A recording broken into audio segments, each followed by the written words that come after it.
My relatives are moving into your house, which your parents gave you." The husband yelled across the kitchen, voice cracking like a dry summer branch.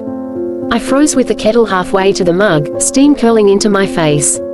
This house wasn't just a roof. Mum and Dad handed it to me after decades of hard yakka, weekends lost to overtime, and birthdays celebrated late. Hearing him claim it felt like someone grabbing my chest and squeezing. I set the kettle down carefully, because if I didn't, I'd throw it. He paced the tiles like a caged roo, thumping the bench with his knuckles. Said his aunt had nowhere else, said his cousins were struggling, said family looked after family. He spoke fast, rehearsed, like the decision had already been made somewhere without me. I watched his mouth move and thought about the lemon tree Dad planted out back the day we got the keys, about Mum crying in the hallway because she said it meant I'd always be safe. My hands shook. "You didn't ask me," I said, soft but steady. He scoffed, that sharp sound that always meant trouble. Told me I was being precious, that it was only temporary. Temporary had a history in our marriage. Temporary meant months. Temporary meant dishes stacked in the sink, bills unpaid, and me tiptoeing around my own home. I reminded him of that, and his face hardened. "This time's different," he said, which was exactly what he'd said last time too. The air felt thick, like the moment before a storm breaks. Outside, a magpie warbled, cheerful and oblivious. I leaned against the bench and breathed through my nose. I asked how long they'd stay. He shrugged. Asked how many people. He waved his hand like it didn't matter. My chest burned. "You can't just move people into my house," I said. He snapped back that it was our house, that we were married, that I should stop acting like a princess. That word landed hard. Princess. Like I hadn't earned this place, like Mum and Dad hadn't scraped and saved. I felt he'd rush up my neck. I told him straight that my parents gave me the house, not his relatives, not him to hand out. He laughed, bitter and loud, and said papers didn't matter when family needed help. That's when I realized he'd already promised them. I wasn't part of the plan at all. My mind raced, flicking through memories like a dodgy slideshow. His cousin sleeping on our couch for 2 weeks, that turned into 6 months. His aunt rearranging my pantry because she knew better. Me paying for groceries while they complained about the brand. I remembered sitting in the car once, crying so hard my chest hurt, because I didn't recognize my own lounge room anymore. I looked at him then and felt something shift. I asked him when they were coming. He hesitated, then said next week. Next week. Like he was telling me the bins needed to go out. I laughed, short and humorless. The sound surprised us both. I told him no. Just no. Simple, clear. His eyes widened like I'd sworn at him. He started shouting again, louder, angrier, words tripping over each other. Said I was selfish. Said his family would think I was heartless. Said I was embarrassing him. I thought about the neighbors, about how sound carried in our quiet street.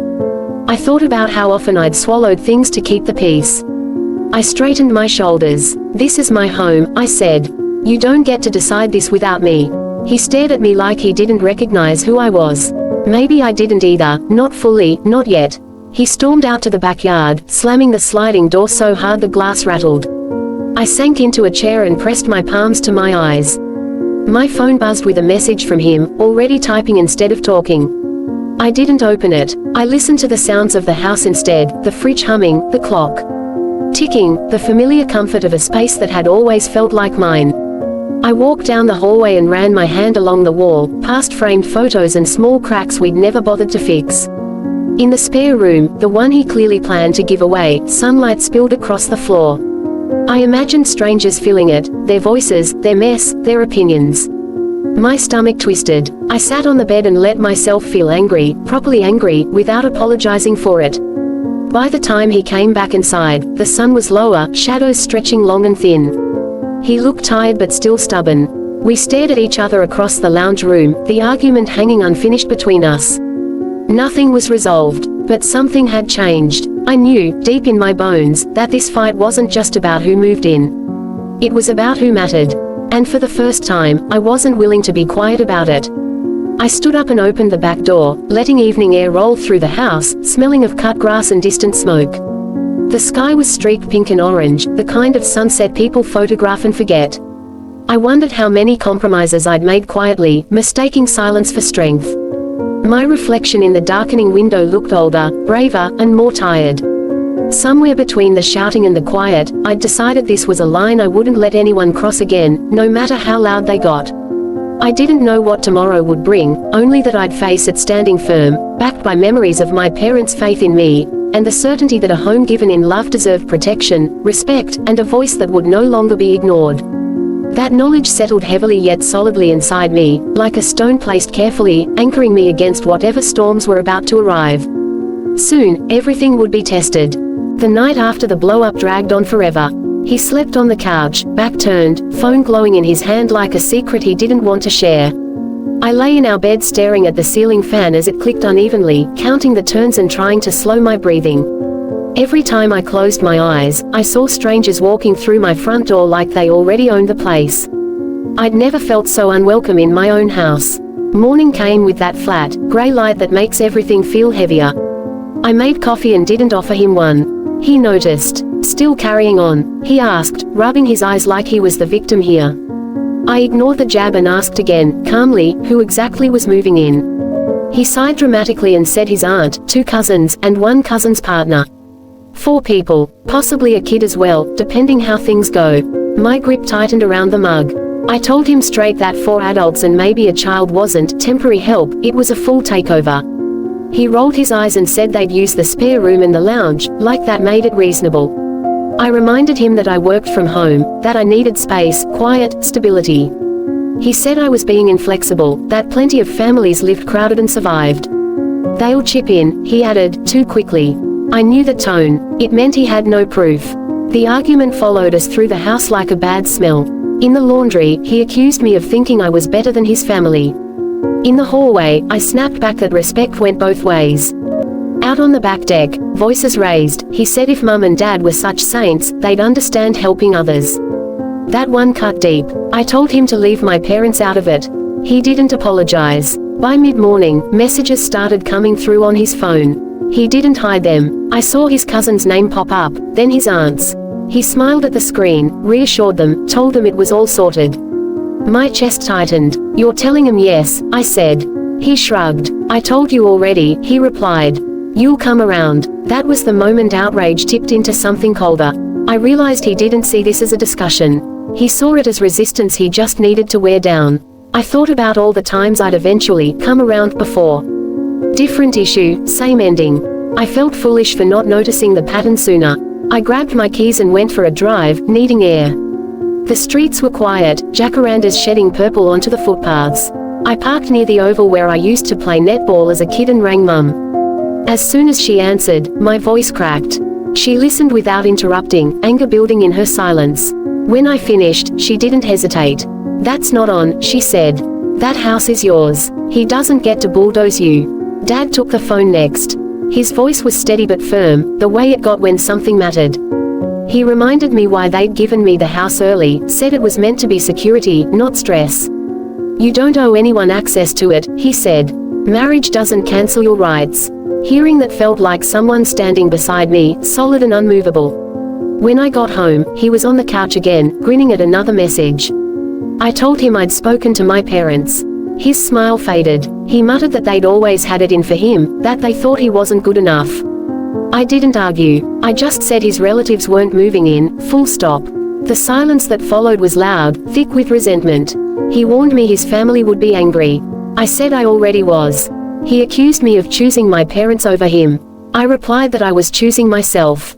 That seemed to shock him more than anything else I'd said. We stood there, facing each other, both realizing this wasn't just a fight anymore.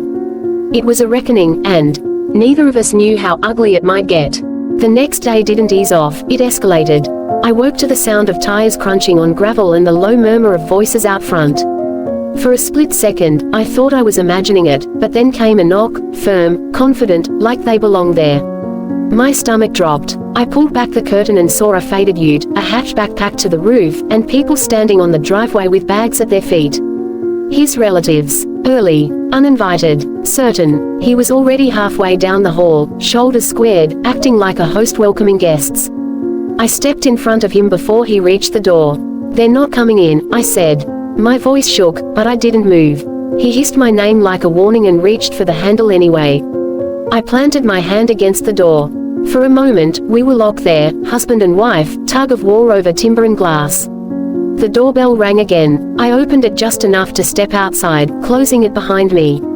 His aunt smiled wide, the kind of smile that expects compliance. "We made it," she said, glancing past me toward the house. One cousin was already dragging a suitcase closer. I told him calmly they couldn't stay here. The smiles faltered. Confusion turned to offense in seconds. His aunt said he'd promised.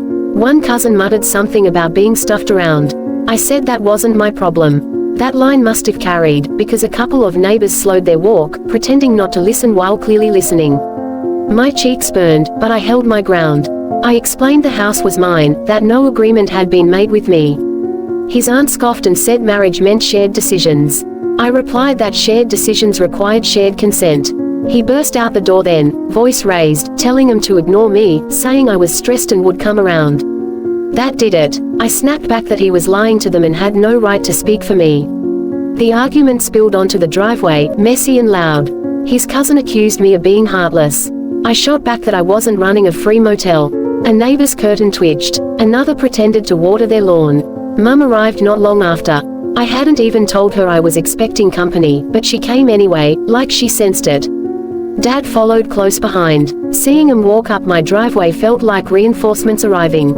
Dad didn't shout. He didn't need to. He simply stated that the house was legally mine and no one would be moving in without my permission. His calm made everyone else's outrage look foolish. His relatives protested, talked over each other, complained about nowhere else to go. Mum crossed her arms and said that wasn't my burden to carry. She reminded them that kindness didn't mean surrender. There was a long, uncomfortable pause. Finally, his aunt scoffed again, muttering about selfish people and ungrateful wives. They loaded their bags back into the cars with dramatic sighs, reversing out like we'd personally ruined their lives. When they were gone, the street felt quieter than it should have. He rounded on me immediately, accusing me of humiliating him. I told him he'd done that himself. He said I'd embarrassed his family. I said he'd ignored mine. The words flew fast and sharp. Dad told him to calm down or leave. That stunned him into silence. Inside, the house felt different, like it had survived something. He paced, swore I'd regret this, said I'd broken something that couldn't be fixed. I didn't argue. I just listened, noticing how none of his words included accountability, only blame. Eventually, he grabbed a bag and said he'd stay with a mate. He paused at the door, waiting, maybe, for me to stop him. I didn't. After he left, Mum made tea. Dad checked the locks. We sat at the table where the fight had started, sunlight slanting across familiar scratches and rings. I felt exhausted but steady. Outrage had burned through me and left resolve behind. Whatever happened next, I knew one thing clearly. I wasn't wrong for protecting what was mine, and I wasn't alone. The house settled into a strange calm after he left, like it was catching its breath. Mum and Dad stayed a bit longer, moving around quietly, straightening things that didn't need fixing. When they finally drove off, promising to check in the next day, the silence pressed in. I walked from room to room, listening to my footsteps, half expecting another argument to jump out at me. Instead, there was just space. My space. That night, I slept better than I had in weeks. No tension humming under the covers, no phone lighting up beside me.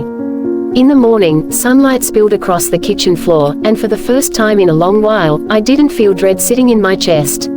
I made toast, ate it slowly, and thought about what life might look like if I stopped bending myself to fit someone else's expectations. His messages started mid-morning. Long ones. Angry ones. Then pleading ones. He said his family thought I was cruel. He said everyone was talking. He said I'd blown things out of proportion. I read him once and didn't reply. Silence, I was learning, didn't mean weakness. Sometimes it was a boundary. A few days later, he came back to collect more of his things. He was calmer, almost polite, like he thought that might reset everything. We stood in the lounge room surrounded by half-empty shelves and memories that suddenly felt flat. He said we should talk properly, without outside interference. I told him my parents weren't interference, they were support. He frowned like that concept was new. He tried again, said maybe his relatives could stay for just a couple of weeks somewhere nearby, that I could help him look.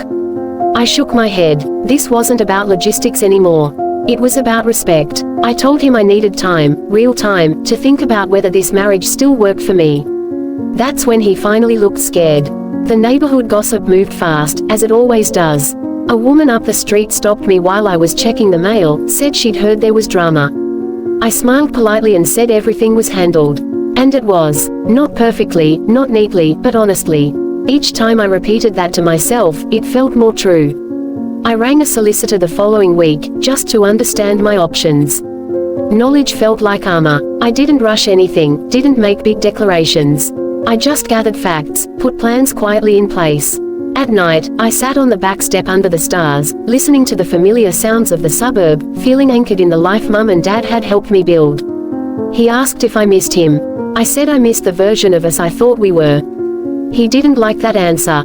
He wanted things to go back to how they were, where his decisions stood and my objections eventually faded.